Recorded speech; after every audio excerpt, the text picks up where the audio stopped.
Hello there, everyone. I am Jeff. This is Tabletop Toolbox, and this is episode number 36 of the weekly Ratchet. I'm going to keep this short and sweet, folks, because I've got good news and I got bad news.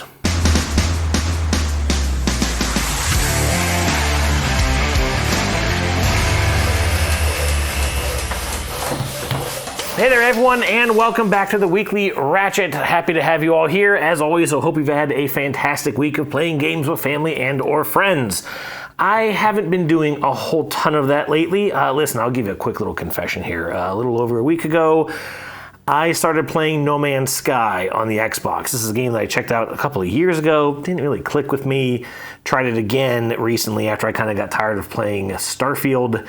And, No Man's Sky is a heck of a game, and it has actually become a little bit of an addiction. I'm going to have to try and work on that. But, still played a couple of games, still got some new stuff over here to chat about. Also, I do want to mention real quick that the I May Do a Mixtape video has gone live here on the channel and is doing very well. It has already surpassed the Ultimate Voyage video, which was almost kind of a bummer, as that one's been out for a couple of weeks. But, as I mentioned, if you want to know if I can sing, that is the video to check out. If you want to know if I can edit myself to sound like I can sing, that might be the way to go. Anyways, got some games to check out here. Got some to talk about, of course, a question of the week. So let's go ahead and get to it.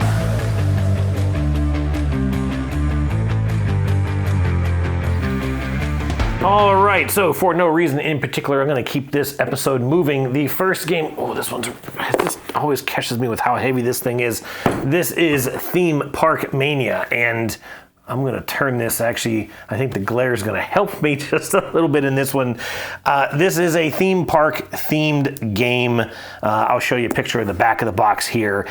I do kind of research the games before I back them. I usually kind of look for mechanisms that I like to play, and of course, especially mechanisms that I don't like to play. So if there's Take That or a lot of push your luck, area control, that kind of stuff, I usually just sort of tend to stay away from. But I do not remember why I backed this game. I, of course, love the theme. I've talked recently about the Wishland game. I just don't remember why I backed this one. What I do want to open up with is that I cannot think of a more boring-looking box cover for a game about an amusement park. You know, if this was a space game, in fact, you could put this next to Andromeda's Edge Deluxe Edition and almost have a hard time telling them apart except for their size. But this is just so boring looking, and I even told them in the comments of the Kickstarter, it's for a deluxe edition. Yeah, okay, it's okay if you want to make it look different from the retail version, but we're talking about a amusement park game. Imagine if you went to a amusement park and everything was black and white. I mean, I don't know. It's boring. It's boring looking. The back of the box is actually far more colorful than the front of the box. Like I said, I'll try and show you a better picture of this. But anyways, I don't remember why I got this, but I am looking forward to checking it out, and I hope that sitting on my shelf, people will see this very just boring spine and go, yeah, sure, I'll play that. That is Theme Park Mania. I also got Hamlet by the Lake expansion. Of course, as you can tell, these are in shrink. I just recently received them, haven't opened them up yet. Nothing to do with No Man's Sky, I assure you. But anyways, this is the expansion to Hamlet. I got Hamlet, also the deluxe edition. I think it's called the Founders Edition. I got it on one of those math trades a year or so back. We've only played it once, my wife and I actually really did like it. The whole theme of building a church doesn't do anything for me, but I do like the mechanisms of the game, and I don't remember it very, very well, but there was this sort of supply idea, sort of a supply chain, almost like a conveyor type system you're trying to set up with workers and donkeys. You need to be able to move the resources, and if I remember, actually moving the resources is a free action, so as you're moving your pieces around, you're trying to be able to get to as much stuff as you can in a single turn. I think you get 3 actions per turn, if I recall. And of course, you're supplying things that give you various upgrades. You can upgrade a player board in front of you to help you have a little bit more movement, to get more workers, to sort of build that engine, if you will. And I like all of those things. I do not know what the expansion adds, but it was one of those things that when I saw it come out, I thought, I really like the game, and I'll go and pick this up. Now, as I mentioned, the theme, it doesn't really do a whole lot for me, but it got me thinking recently, just the other day, I thought, what if you retheme this as civilizations in space? There's the theme I'm into. Trying to build a space station or some sort of a galactic hub. And that's kind of as far as I got with that. I had to play it again and kind of remember the various systems of it. But it really did get me thinking, could this be a game that I could reskin? Maybe, come up with some ideas to improvement, comments that would come through, or maybe even hostiles that would invade every once in a while. You'd have to try and ward off, as you're building stuff. Maybe something that would steal resources or damage the station that you're building. I don't know. It got me thinking, could this be something to get into, something to kind of flex a different, avenue of creativity for me. I don't know. Maybe more on that to come later. We also went over the weekend here in Richmond. We went to an area of town called Scott's Addition. There's a board game store there called One-Eyed Jacks. It's a nice store. They have a good inventory, nice people there. They're just really expensive, if I'm honest. When you have 500 games, you got to save money. But I did pick up a couple things while I was there. It was one of those things, let's just go in. I'm not really looking to get anything. 3 games later. Anyways, this is Star Trek Star Realms. Kay, yes, I know your ears perked up there. But this is a reskin of the Star Realms deck building game, which I've talked about in various episodes. And it basically just replaces everything with Star Trek. And so you still have the different factions in the game, as does Star Realms, but here they're the Romulans, the Klingons, the Federation, and the Dominion, which I'm excited about. I thought that was pretty neat. This was not too expensive, which is kind of good because the card art is really, really lackluster. I mean, I've opened the packs and I just kind of rifled through the cards. I don't think it really changes anything of the mechanics of the game, although I'm not entirely sure. I haven't really looked at a rule book, but there are your basic fighter crafts, your basic supply crafts, just like Star Realms, and then you've got bases and such that you're building. And of course, you do have some notable characters, notable ships, especially from the game. So there's the Enterprise, Oberth class ships and such. Some recognizable vessels in the game, but the art's just kind of really, really budget-looking card design. Anyways, that's Star Trek Star Realms. Also, this isn't for me, but I am actually kind of interested in checking this out. This is the Minecraft game. This one's a couple years old, a Ravensburger game. This is before, this is pre-Lorcana for sure. But I've seen a couple reviews on this, notably on the Dice Tower. In fact, I don't think it was a review from the core guys. I think it was one of the contributors that did a review of this. And they actually kind of quite liked it. There is this idea of gathering resources and then sort of using them to build out biomes. There's some sort of a card collection, set collection, maybe aspect of it. I don't really quite recall. But even when I saw the videos, I thought, that looks kind of nice. But my daughter was too young at the time and wouldn't have been interested in it. Now she plays Minecraft a fair bit. She's not, really, really, really big into the game, but she does love playing with her friends and building houses and, little pens for their pets. And she'll watch YouTube videos on how to do various things, but she's not out there building supercomputers or any of that kind of stuff that other kids are doing. She's messed a little bit with the redstone, which I think is pretty important. I think that sort of programming aspect is helpful. Or will be helpful for her someday. But anyways, she saw this. She took an interest to it. She's having a sleepover, she hopes, this week and wants me to teach her this. And maybe she can play it with her friends. So we'll see how that goes. The last game that I picked up, sorry, I got a hair in my face, is Donut Shop. Also saw a review of this by Tom out on the Dice Tower. I know it's fairly lightweight, but a little... again, it's a tile placement, kind of a token placement game. You're trying to fulfill orders by making the various donuts. Like I said, I know it's fairly lightweight. The designer is Jeffrey Allers, so he's got that going for him. But anyways, my wife seemed kind of interested in this, and it was all these games actually came off of kind of the ding and dent shelf, which is one way that I can kind of save a little bit of money. And they're not really dinged up that bad. There's a little crease here in the box, but I don't really care. Anyway, so yeah, this was Donut Shop by Jeffrey Allers. That is all the new stuff that came in. So let me see what you had to say about gaming.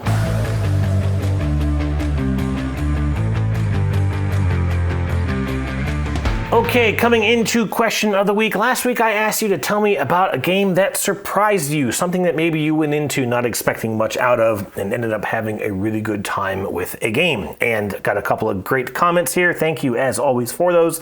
Let me go ahead and kick things off. Up first was Tabletop Toolbox, who said, update, we hit 1,000 subscribers. Yes, folks, thank you so much. We hit 1,000 subscribers last week.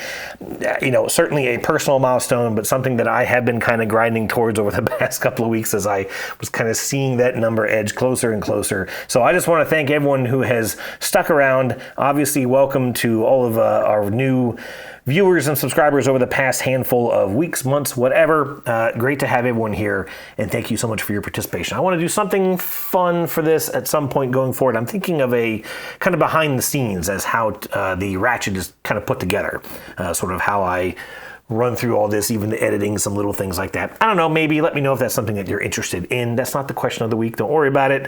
But anyways, moving on, Teshera said that he doesn't really get surprised by games because he does a lot of research before making purchases, but added that Mysterium, Ex Libri, and Pandemic were surprises early in their hobby that still get played regularly today. It's kind of funny, like I said a little while ago, I do a little bit of research. I don't do a ton of research. And so games still can be a little bit of a surprise for me. But of course, that's a good way to approach things. I can certainly understand. Rentless said that he played Honey Buzz last week and was expecting a simple family game, but was surprised at how crunchy it was. I agree with you on that one. Honey Buzz is a great game. I did not necessarily go into it expecting a family weight game, but I don't really think I had any expectations when I played it several years ago at the Dice Tower Retreat, and you are correct. It is just a very nice medium weight game. It's not heavy, but you certainly get into some tough decisions to make when you're trying to build out this sort of honeycomb grid in front of you. And it's a very fun game. The expansion, which I mentioned a couple of episodes ago, I didn't write down which one it was, but adds some fruit. It doesn't add a ton of new ideas. It adds a bunch of modules, which you can kind of, plop in, plop out, whatever you want to do. So if you're looking for a little bit more out of that, you can certainly check out, I think it's called Fall Flavors, is the Honey Buzz expansion. Wonderflonium said Ship Shape Smuggler's Bounty took them by surprise, that it seems like a trifle game, but has minimal rules and is a lot of fun. I don't know that one. The name does slightly ring a bell. I'm not sure if you mentioned that one in the past or maybe someone else has, but I'm not familiar with it. I'll have to look into that one. Simulation Chris said that he was looking for a nature game that he had played or had seen, and he thought that maybe it was the game of Meadow. It apparently wasn't, but they ended up really enjoying it, making it a surprise as they seemingly stumbled upon it.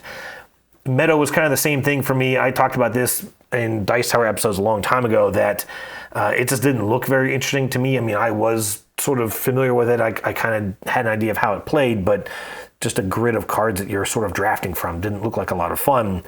But it is a good thinky game. There's a lot of things you're trying to do at the same time. It can run a little long, but I do absolutely love that game. So I'm glad that one worked out for you. Jeremy Brooks said Life of the Amazonia surprised him, especially as the rules and scoring conditions had him slightly confused, but after playing it, it is now one of his top favorite games. I didn't really know anything about Life of the Amazonia when I walked into it at the Dice Tower Retreat 2 years ago, perhaps. Yeah, I think it was 2 years ago. But yeah, that is just a beautiful game.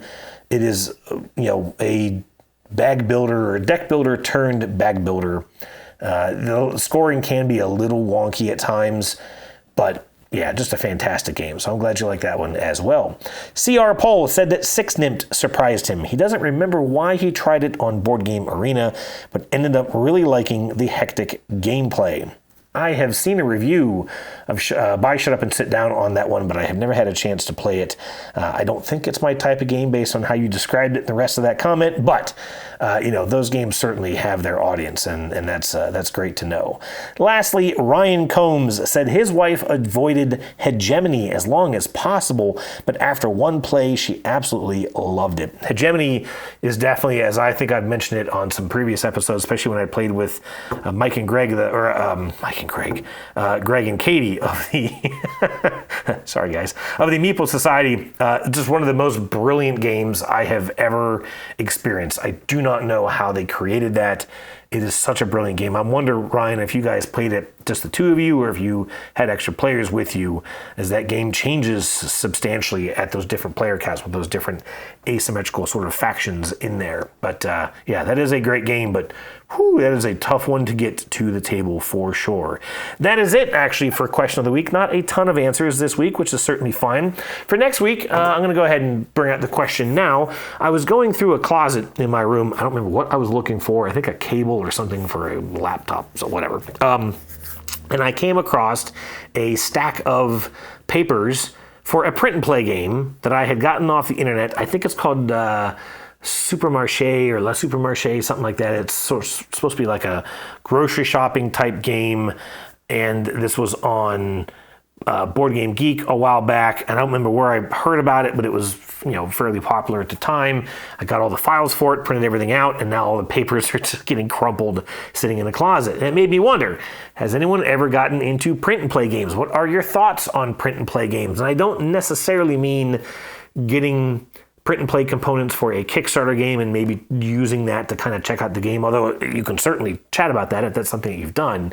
But I'm wondering if you have any experience with games that have only come out in a print and play sort of environment where you've got to basically make the game yourself. And I think the reason that I never got into that game, I've never played it, is that I immediately had lofty ideas. I was going to 3D print components. I was going to bling this game up that I hadn't even played yet, because of course just playing with paper is a little lackluster.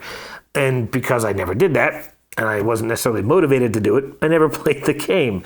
And I need to do that. In fact, I'm going to try and make that maybe a mission here in the next week, to get it out, replace a couple of pages that may need replaced, and check out Supermarché. So that is the question of the week. Talk to me about print and play games. Let's get into recently played games.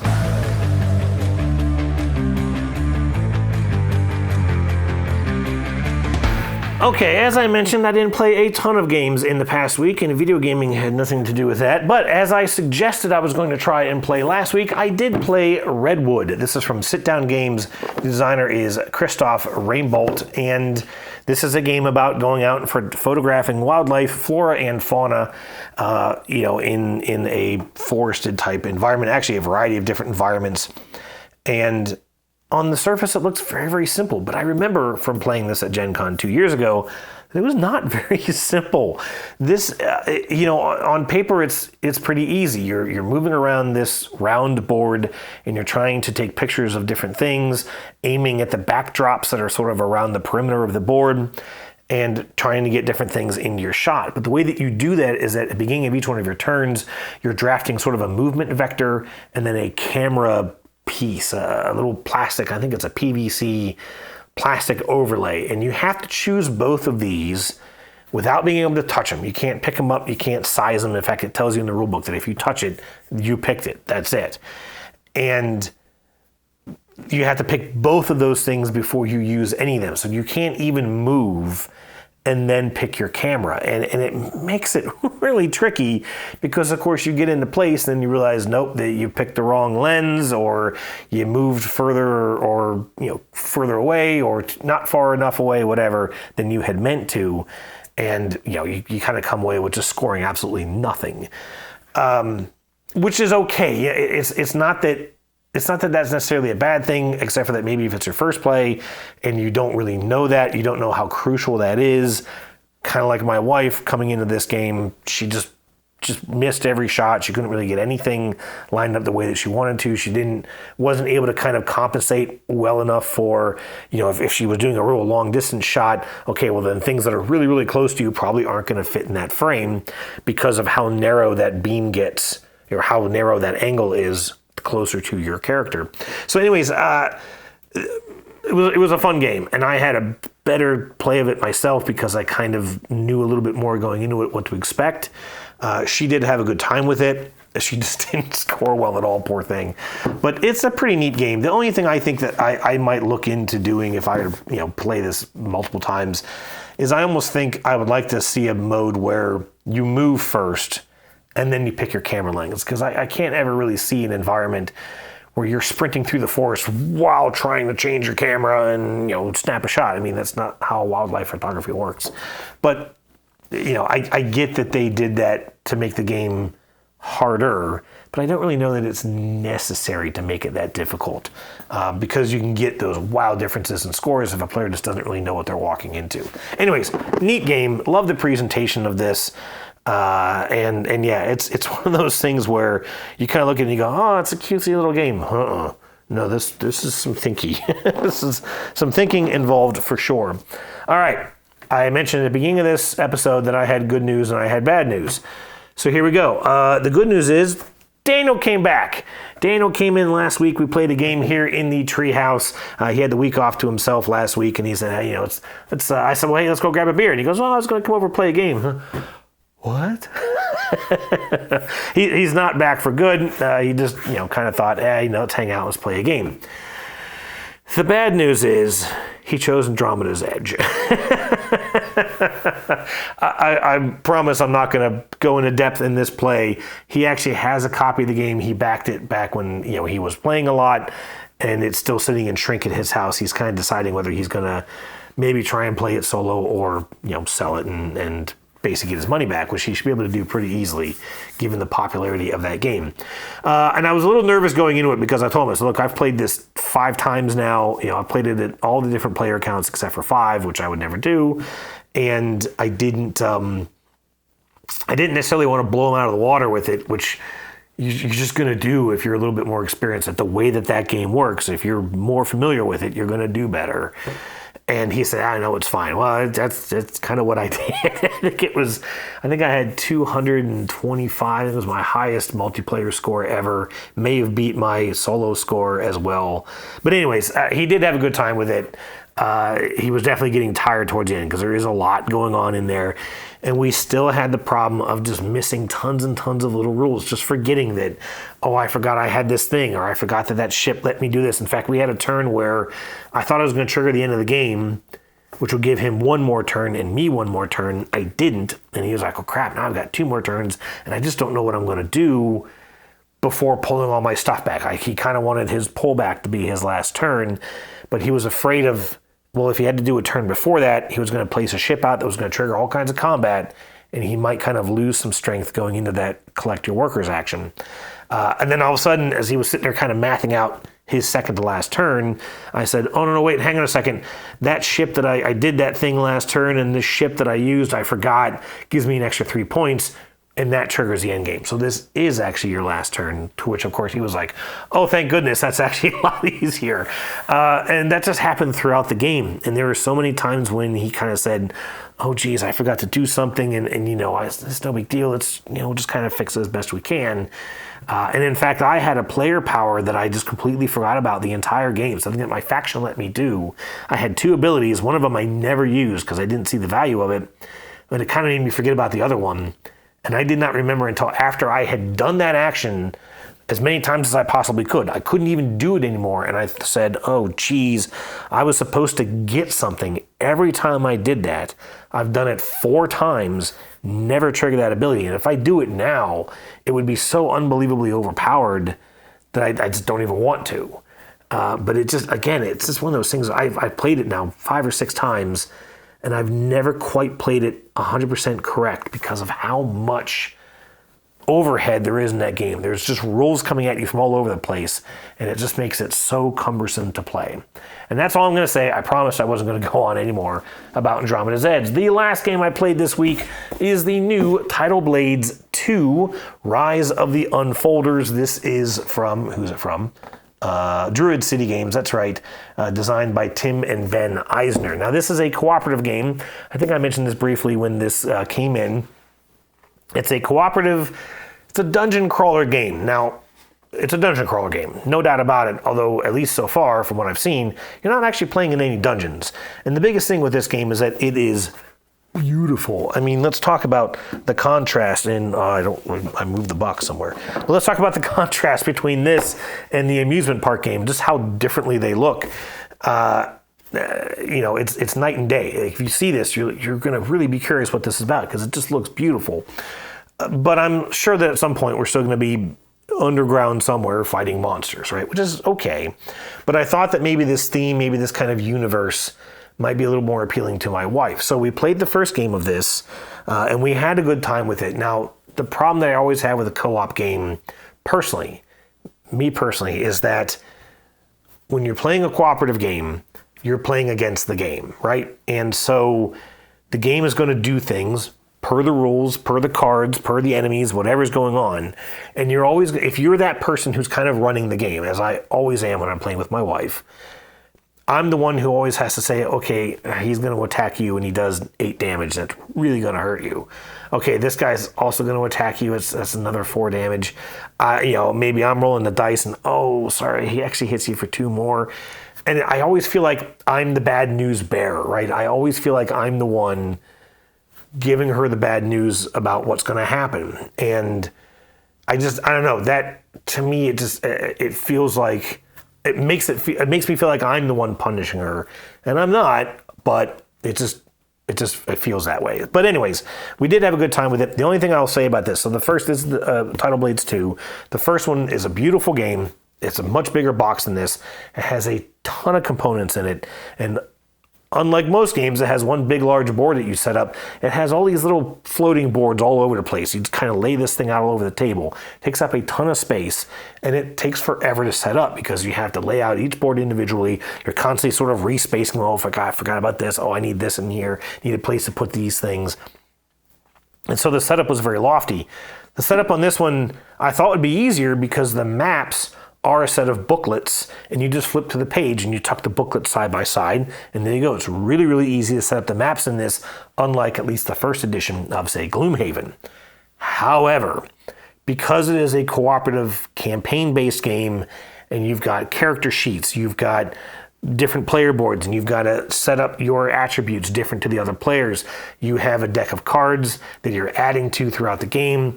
You're getting wounds that you're adding in. You've got all this stuff that you're kind of manipulating throughout each play of this.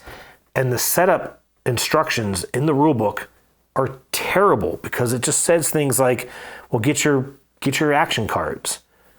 What? I mean, I know what my cards are, but there's like 30 of them. Do I use all of them? I can't imagine I use all of them on the first game. Well, what you have to do is you have to go back into the components list, and in the components list, it tells you, oh, only the cards numbered 1 to 13 are your starting cards. You'll have more cards, but these are the ones that you start off with. Oh, and if you're these 2 characters, which I was one of them, then you also start off with these things. You got to have this extra attribute or something on your player board, and it's not covered in the setup. And so it's kind of like, I'm trying to set up this game. We want to try and get it played. We've been trying kind of all weekend to get it played, and then I knew that time was, tight. And I'm like, it took me like an hour and a half just to get everything the way it needed to be. Now I understand it. Obviously, when I get in the next time, I should be much quicker. But just getting through that setup in the rulebook and having to fly all over the place. I was online trying to find answers, only to see that it was back at like page 3. And I just, whoever reads a component list? I guess I need to start doing that. But anyways, we did have a good time with it. And it is a very streamlined approach to these dungeon crawler games.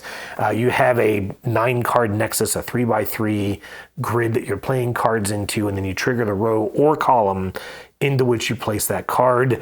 The board has some spots marked on it, so if you don't have a card in that slot yet, you still get something out of that space, and that's pretty good. Of course, with all these games, your enemy movement has a ton of if-then-else type statements, but luckily in a 2-player game, I think there's a lot less to manage there. It kind of becomes obvious, like, look, you're a space away, I'm 3 spaces away, he's going to go to you. That's how it's going to work. So we can kind of dodge, I think, some of that complexity in the enemy movement when you're playing at lower player counts. And again, it looks very, very pretty. I haven't looked ahead. I haven't seen what else is in this game, but I have always kind of loved the colorful universe and this sort of tropical theme of Tidal Blades. So that was Tidal Blades 2, Rise of the Enfolder, and that is the weekly Ratchet episode number 36. Thanks again for watching. Thanks for your comments as always, and I will chat with you again soon. Cheers.